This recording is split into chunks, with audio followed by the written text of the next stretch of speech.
Hello and welcome to the Patience to Prosperity podcast, where we learn how to act in opposition of our limiting beliefs in order to reach our fullest potential.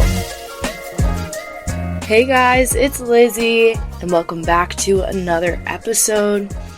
Once again, as I explained to you guys in the past probably 3 episodes now, I'm sitting on the mic very intuitively lately. I'm really just giving myself the opportunity to speak and do my best to reach people on the level that I want to reach them when I feel called to do it. So it's been pretty spontaneous. I haven't really been giving myself outlines or even bullet point notes really to go off of.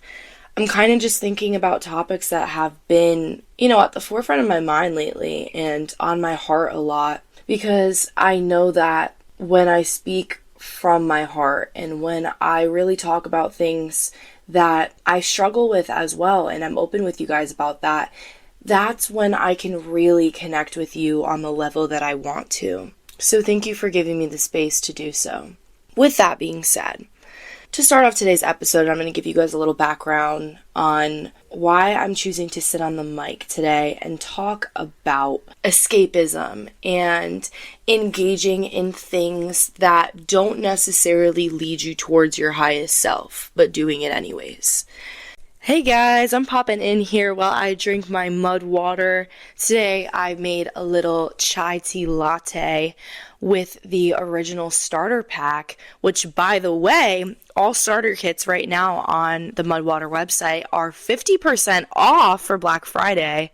So I would hop on that if I were you guys, because on top of that, if you use my code, which is just my name, Lizzie Arduino, which I will have in the show notes below, if you use my code, you will get 15% off. And if you choose to purchase the starter pack and also subscribe, you get $20 off on top of that. So use that to your advantage this holiday season. Mudwater's a great gift for others as well as yourself. Their original starter kit, which is what I have been drinking lately and I absolutely love, is made of masala chai, cacao, lion's mane, cordyceps, chaga, reishi, cinnamon, turmeric, and Himalayan salt. Those are all the ingredients in it. Ingredients that you can pronounce that are all 100% organic. So make sure that this holiday season we're looking out for ourselves and for our minds. And if mushrooms are something that are scary to you, girl, I completely understand that. But I want you to know that things like lion's mane just help to support our cognitive brain function, which will help you lock in during the day. I've been loving to drink my mud water while I edit episodes, especially because I feel like it really just helps me stay focused and present on what I'm doing. So if you're anything like me and you have a little coffee dependency, maybe you depend on energy drinks a lot, or you just want to start supporting your brain and your body's everyday function, and you are on a journey to feel your absolute best, then pick up some mud water today to help support your body's everyday needs. Go to mudwater.com/Lizzie Arduino to get yours today. That's mudwtr.com/LIZZIEARDUINO. Back to the pod. I am 19 years old. I'm a college student. I'm in my second year of college right now. And it is very apparent to me that the 19-year-olds that I'm surrounded with right now are all engaging in college culture. That means going out sometimes 3 times a week. That means drinking every single week and viewing the weekend as a means of escape. And I don't think that that's something that only college kids have in common. I think that we all look at the weekends as this form of escapism. Like we have to escape from the realities of our daily life. And that leads us, instead of using the weekends as a way of recharging our battery, coming back to ourselves, fueling our soul, decompressing, giving ourselves rest, giving ourselves all the love, the support, the compassion, the rest that our bodies need. instead of doing that, we often use the weekends to overstimulate ourselves with our phones and social media, to overstimulate ourselves with big party scenes, or to put poison into our bodies every single week with alcohol, or just do honestly anything that we feel like we are not able to do during the week. And I am at this point right now where I'm kind of at this crossroads and I don't really know where to go from here, because for so long, my entire life, I was always, in a way, forced to be older than I actually was.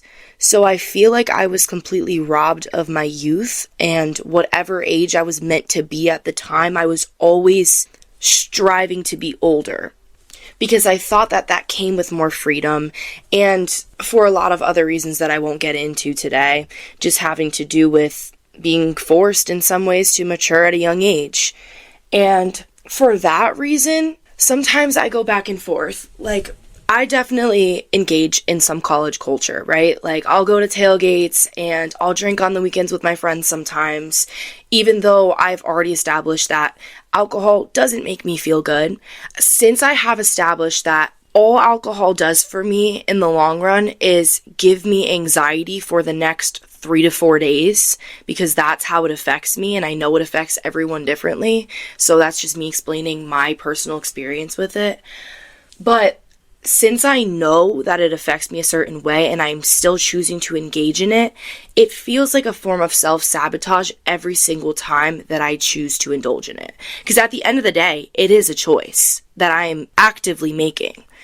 And that's the devil on my shoulder, where the angel on my shoulder is trying to tell me, but you're a 19-year-old in college, that's what you do. Don't rob yourself of being a 19-year-old and doing degenerate shit that 19-year-olds do. But sometimes I have to find the middle ground, and I have to really look at things from the sense of my life doesn't really look the exact same as a typical 19-year-old's life. And I don't want to be complacent with what everyone else is doing. I'm trying to level up. I'm trying to reach higher frequencies, higher levels of awareness. And sometimes that comes with the cost of kind of robbing yourself of quote unquote typical, stereotypical behavior for whatever age you are at, for whatever phase of life you are in.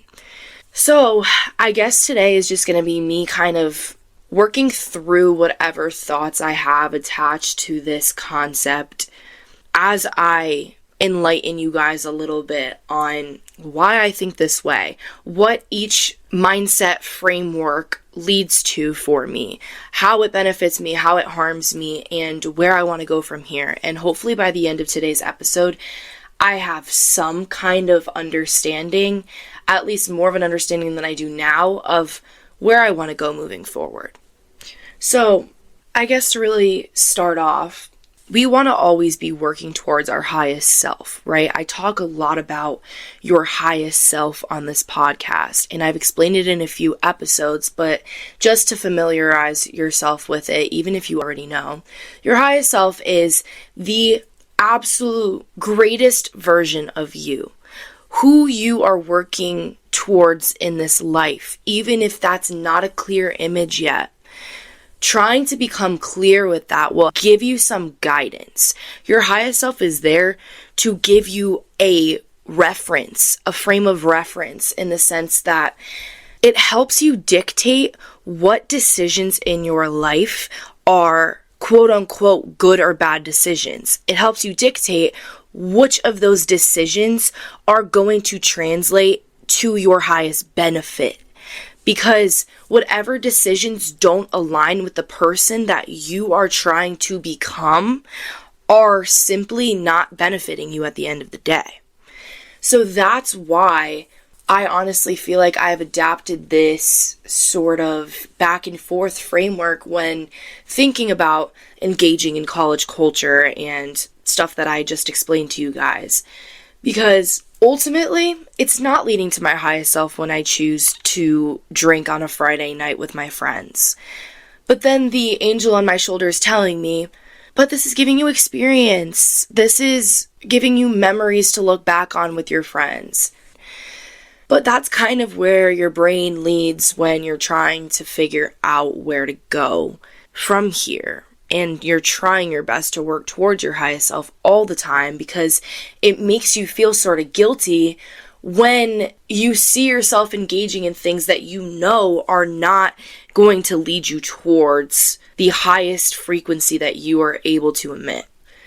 I think honestly the key is to make the decision and detach from any guilt before engaging in the activity. So I'm not going to sit here today and tell you guys, you absolutely can never engage in things that aren't going to be leading towards your highest self. There are certain things, such as social media, watching Netflix, going shopping, drinking on the weekends, smoking a little bit, whatever it might be. None of those things are necessarily leading us towards this higher version of ourselves. Those are all things that we engage in to kind of take the edge off life. And I guess you can argue they're all means of self-soothing, but kind of in like a false demeanor in the sense that we think that scrolling through social media makes us feel good, and that's why we keep going to it, because those dopamine boosts make us feel good for a second. But then when you spent 2 hours scrolling through TikTok and you get off of it, you have a pit in your stomach. Your head feels like it's racing. You feel super anxious. At least those are the kinds of sensations that run through my mind and my body after I just doom scrolled for a little bit. And I really don't want to sit on here and just demonize all of these things, but I think it's pretty clear to all of us, even if you do engage in these things a lot, I think it's pretty clear to you how they affect you. And when you keep engaging in them, it really does just feel like you are kind of going against who you are trying to be. And that's why this is so relevant to me right now, because I just really feel like I'm doing myself a disservice after I engage in all of these things. And that comes with already knowing that it's bad for me before I even engage in it. And that's when I feel guilty after doing it. And it's this whole cycle because you just keep engaging in it, even though it makes you feel bad. Because if something makes you feel like shit after you do it, or it makes you feel guilty, whatever emotion is running through you, that is seen as a negative emotion. And I don't really want to put good or bad labels on anything, especially emotions, because your emotions are there to teach you things. They are there to show you the value of things and how you actually value them, and expose the ways in which things affect you. So I really don't believe that there is such thing as a good or a bad emotion, because at the end of the day, emotions are just simply that. They're emotions. They're meant for you to not push them down, not suppress them, not ignore them and avoid them. Emotions are there so that you become aware of them and you teach yourself how to release them in a way that you reap the benefits from. Even if it's a really, really heavy emotion, most of the times the heaviest emotions, when we work through them, are the ones that lead us to the most expansive growth in our life. So you feeling guilty after indulging in this activity proves that it isn't acting in alliance to your highest self, to who you want to be in this life. That being said, how can we go from here? If there is a particular activity that you've been engaging in that pops through your mind while listening to me talk today, what is your next step with that? What thoughts are going through your head right now when I'm talking about the goods and the bads and the devil and the angel on my shoulder and where I want to go from here? What's translating through your head? More importantly, what are you holding on to the most that is making you engage in this thing? Because for me, to be a little vulnerable for a sec, I realized through smoking or drinking that the reason that I would engage in activities like that is because of the social aspect that ties into it. Because just taking drinking for an example, the only time I will ever reach for a drink is after a long week, when that's what you do to socialize with others. Because once you tell yourself, drinking alcohol makes me more social, it makes it easier to talk to other people, it makes me feel looser, it makes me feel less insecure, it makes me whatever it makes you feel. Whatever you are telling yourself it makes you feel.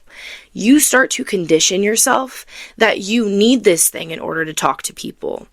That you can't just go to a party sober. You need alcohol because you haven't done it sober. You don't even know what it's like. You're just choosing to be complacent with the thought in the back of your head that is telling you you need it in order to muster up the courage to talk to people. Even though you've proven to yourself in every other aspect of your life that you are capable of talking to people without alcohol in your system. And I know that's just one example of it, but since it really aligns with where I am right now, I'm using it as an example. And I just think that wherever you are escaping from, and whatever ways you are telling yourself that this thing that you know is not benefiting you in the long run, whatever ways you are telling yourself that it is benefiting you whenever you engage in it, that is a lesson in itself. That is something that you should be wanting to dive deeper in and dissect a little further, because taking drinking for an example again, you telling yourself that you feel less insecure or that you can socialize better when you're under the influence exposes the mindset that you are in when you are socializing with others soberly. Maybe you often judge yourself.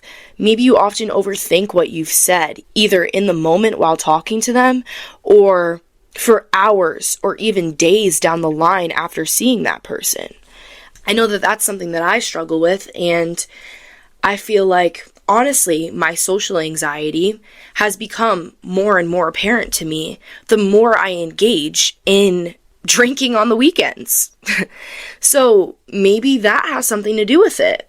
Maybe I'm kind of using that as a crutch on the weekends, and now without it, I'm just suffering the repercussions of being anxious for the next 4 days into my week, and now I feel like I almost never have a reset. That's another thing that I want to hit on with the escapism aspect that is tied into this.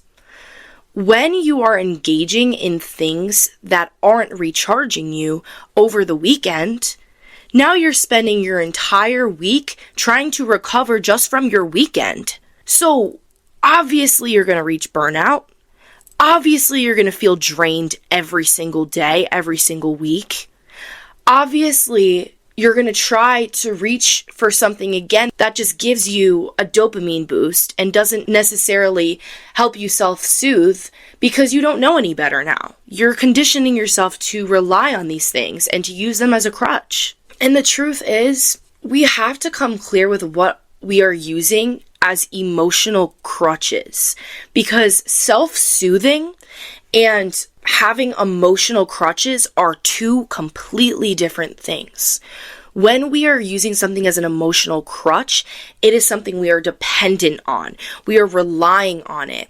We are completely putting all of our trust into that thing to help us feel a certain way.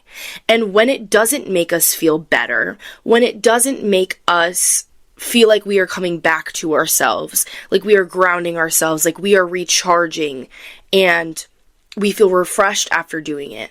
When it doesn't do those things, we lean into more things for emotional crutches. Maybe that habit just gets even worse because we are still relying on it. Whereas self-soothing is looking at things that you know always make you feel good after.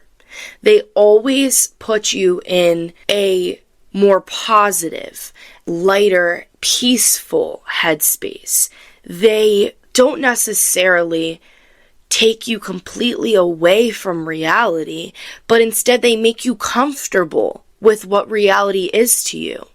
They make you feel like you have the strength to get through your realities instead of escaping from them, instead of avoiding them, facing them head on and using things to help self-soothe you, because you know that when you self-soothe, that is a form of self-love. That every single time that you pour into yourself, knowing that you are going to reap the benefits of it, that is a form of self-love. Whereas engaging in things that you know are not benefiting you whatsoever in the long run, and even maybe a day or an hour after you do it, that is a form of self-sabotage, not a form of self-love. And I actually do want to talk about self-love a little bit, just honing in on that phrase that I just said. When you are doing things to pour into yourself, knowing that you are going to reap the benefits of it, that is a form of self-love. That means showering is a form of self-love. That means doing your skincare at night is a form of self-love. Reading a book is a form of self-love.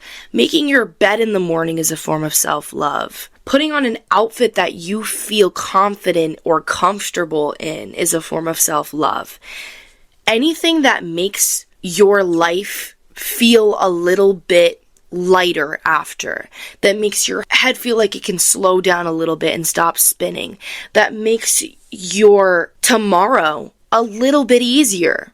Anything like that is a form of self-love. I think once you start to realize just how much self-love you are pouring into yourself every single day without realizing it, that's where we can really reap the benefits of it. Because if you're on a self-love journey right now, you might be looking past all of the ways in which you are already showing up for yourself and pouring love into yourself every single day.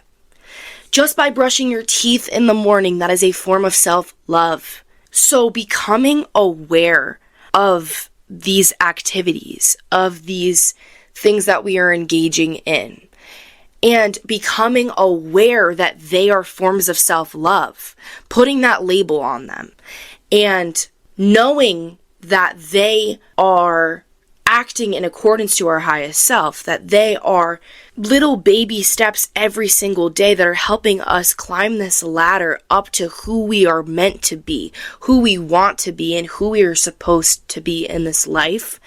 That is going to, one, make you want to engage in these things more.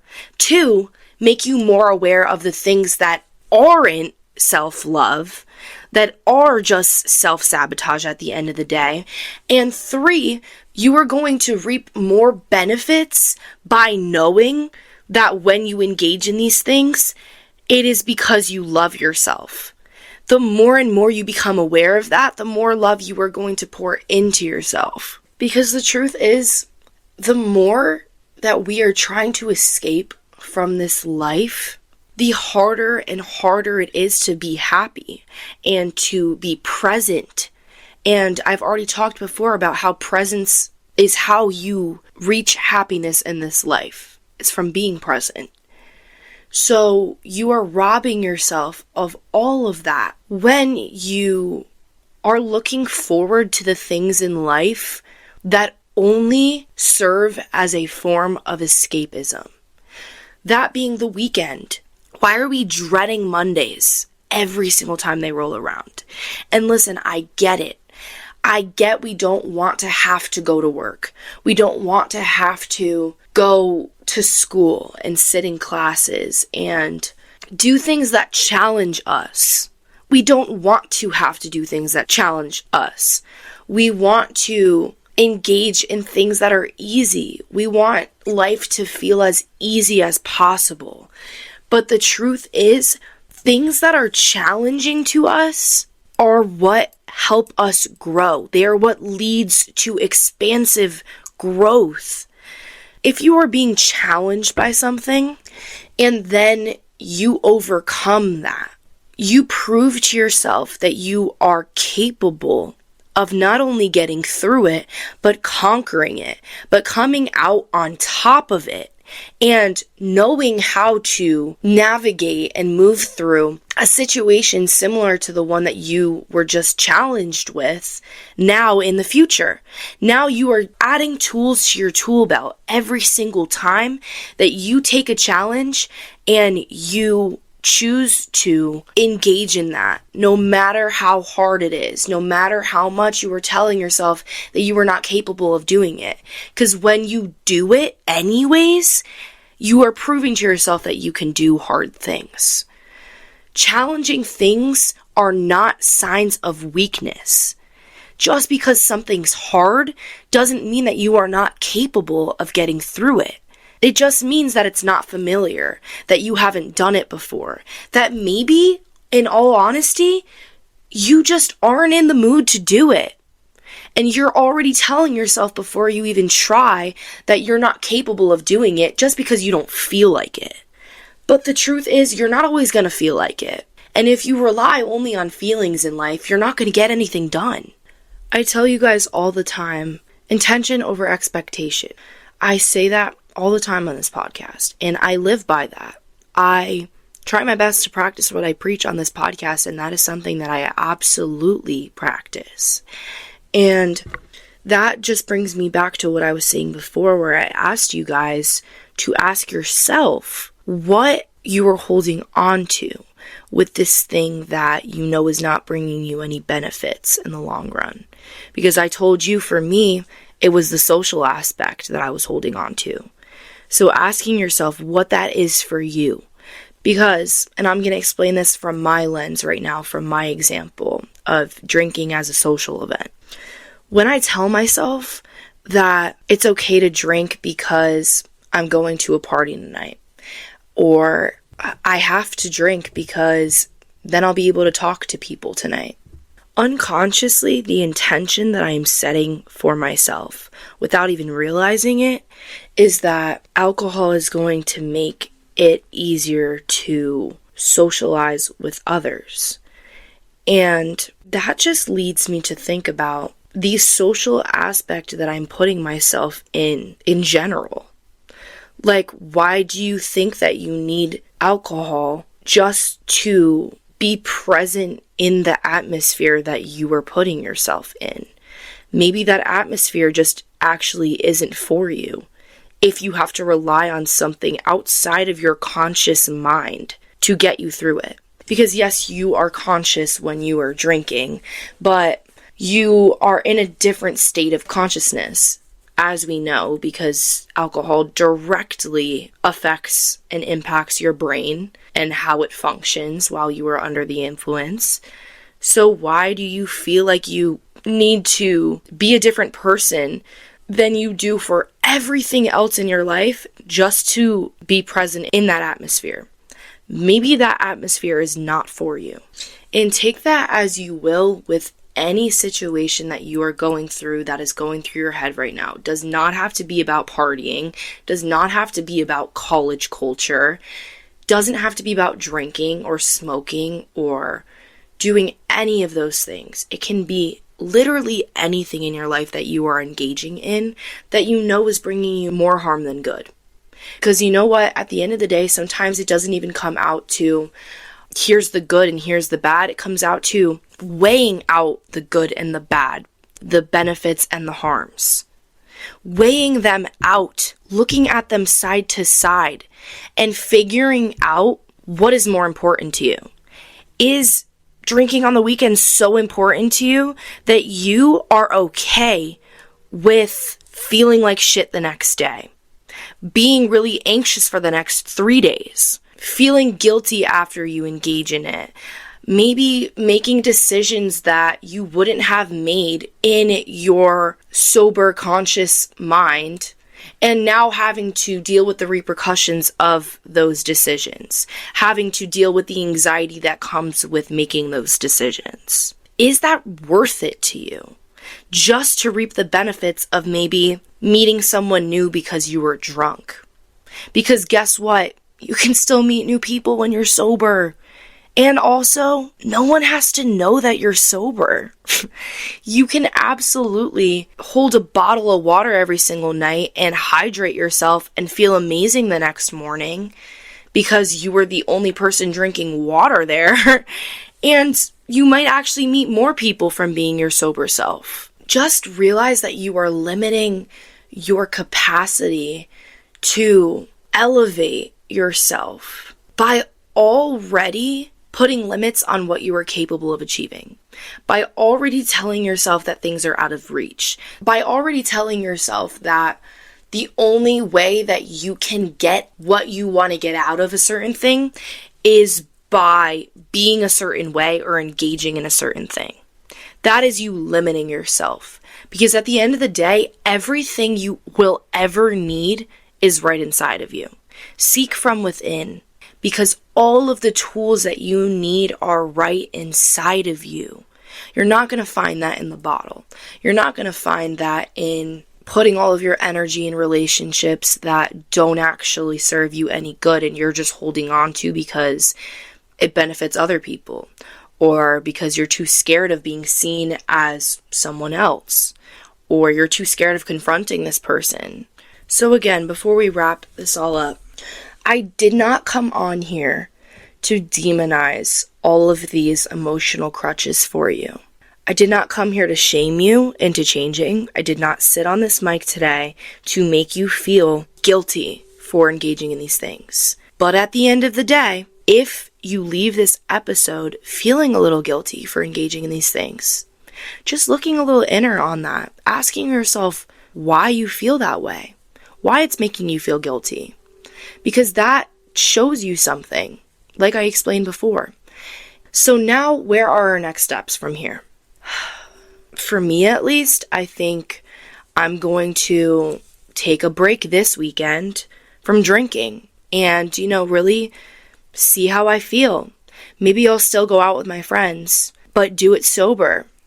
And see how I feel, not only in the moment, not only an hour after it, but for days down the line. Because that's only going to prove to me what things I'm choosing to ignore when I do engage in these things every single week. It is only going to amplify the ways in which engaging in these activities is either benefiting me or harming me. It is only going to amplify both of those things.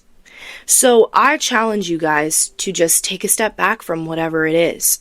As easy as it is to say that, and as hard as it actually is to do it, especially when you're complacent in your ways and you've conditioned yourself so long to rely on this thing, I challenge you to just take one step away from it.